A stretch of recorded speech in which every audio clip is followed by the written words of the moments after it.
وقتی تنبلی نمیدونی چی درست کنی کنم.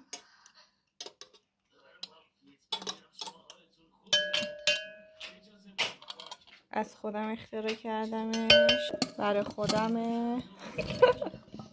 از گرسنگی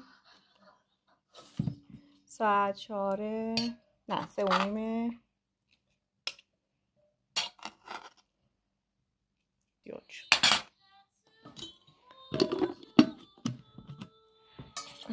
کی بلدی از این اختراع کنه؟